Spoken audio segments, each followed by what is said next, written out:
I just arrived at the Y. I'm gonna go in and get a shower, but I wanted to record a few musings first. So I noticed something very interesting. I mentioned that sometimes Gabby says things that are not true, but they're always these fantastical and elaborate stories. She's very intelligent, and so they're complex, right? They're not always plausible, but they're definitely interesting, right? And I mentioned that Jeremy is not very intelligent. And most of the times when Jeremy lies, it's just to be vicious, say something really hurtful, make up a hurtful story to hurt someone, you know? But I'm thinking about times that Gabby made up a story to hurt someone, and that was the primary purpose of the story. And you gotta think of this for a second. Sorry, I gotta open the window here. I need you to think about this for a second. The most hurtful story that Gabby ever told that hurt someone was the story about Robert bashing her head, right? At least to me, the most hurtful story she's ever told to me. And the primary motivation wasn't to hurt Robert. The primary motivation was to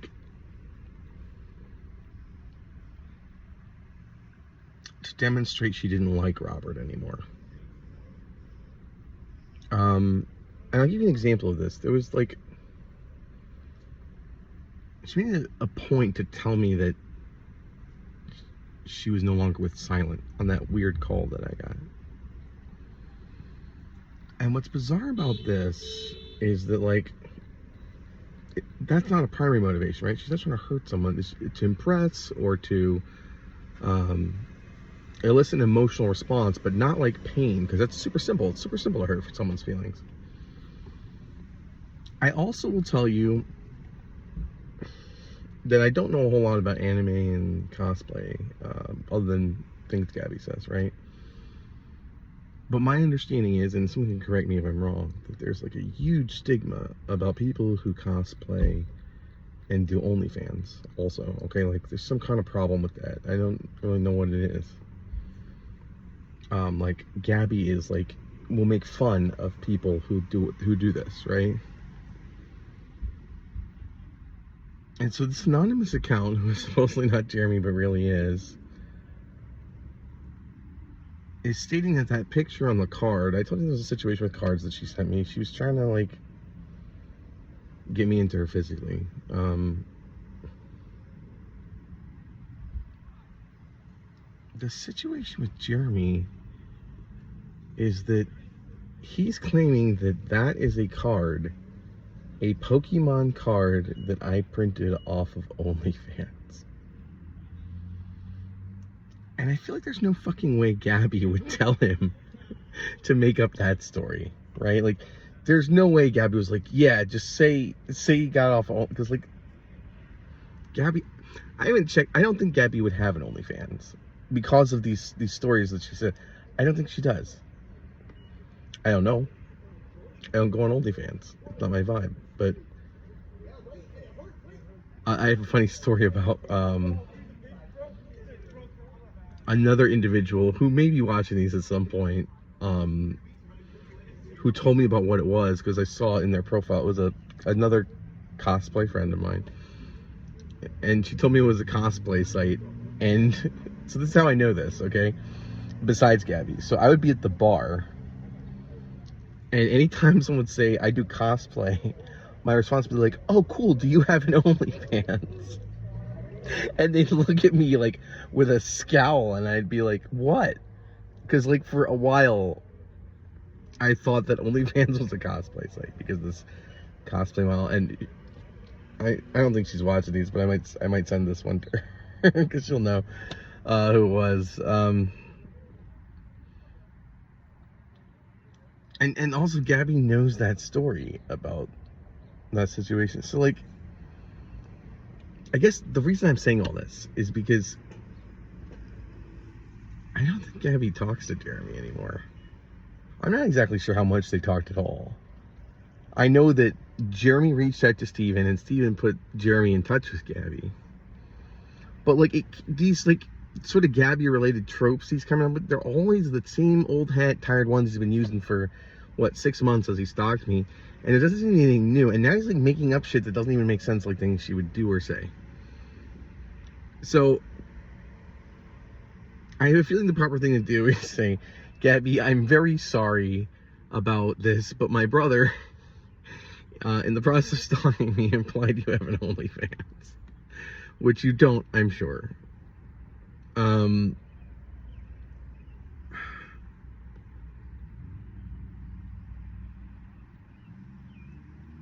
Here's a hypothetical. Jeremy knows I care about Gabby. So in an effort to hurt me, he's like, yeah, Gabby's on my side.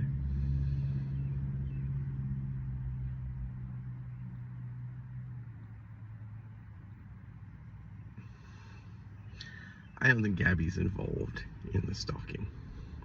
As a matter of fact, I think that Gabby was freaked out when she heard Jeremy was going to post me on this raid board and tried to get me to go there and stop it. And I knew I didn't have to because he was personal arming and it wouldn't fly. But like, that sounds like Gabby.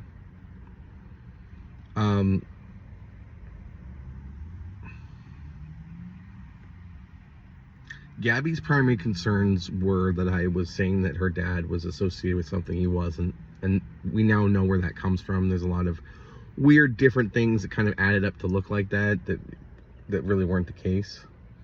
It was made out to be that it was a delusion of mine. No, it was just like connecting dots between some very odd things that Gabby said and then this violent stalker behavior from Jeremy. And also, like, Jeremy told me, everybody knows the story about Jeremy and the heart attack. So, like,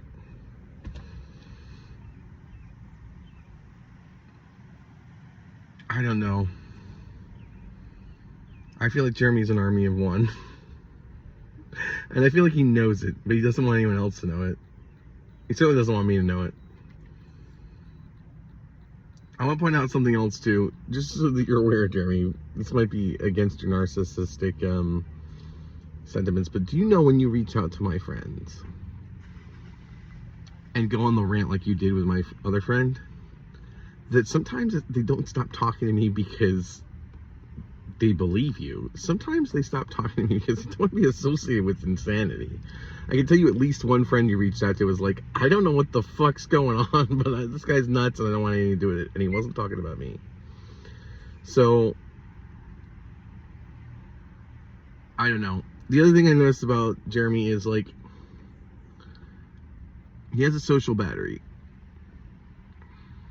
And when it runs out, he gets vicious. And as he gets more desperate, his social battery has less capacity.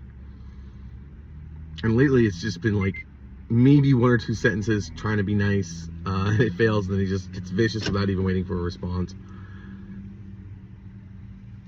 And he doesn't seem to have any other tactics. When he loses control, it's aggression. Like, he doesn't, like, back off and compromise. He can't go on the defensive. Just aggression, aggression, aggression.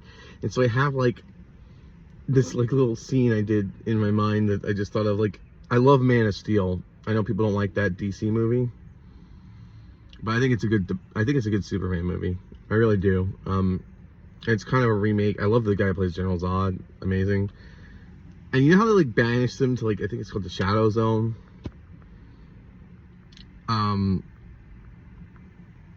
General Zod is, like, heroically defiant as they freeze him and, you know, bitter to the end.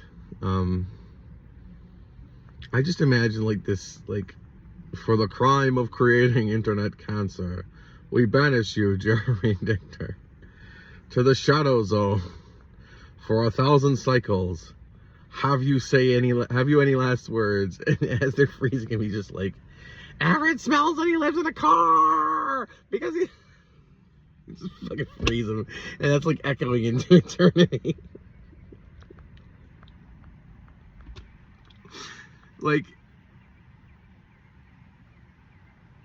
That's the thing about control. When you try to control someone, it's possible to dedicate yourself enough to that control that they're actually controlling you. Like, if you're, like, plotting revenge against someone 23 out of 24 hours a day, who's in control? I mean, me, I'm almost like got nothing but time to record videos. So, like, I don't have a lot to do. But Jeremy, you got, like, a life and kids that you're supposed to be taking care of and, like, a job, I hope. You know, it's probably work from home, one of those cushy ones like you used to have, but, like, I don't know, man. I'm flattered. I'm flattered that I am important enough that you've commented on nearly every video, at least once, that's been up in the past week. And I hope we can factor a little special thanks in the documentary for that streak.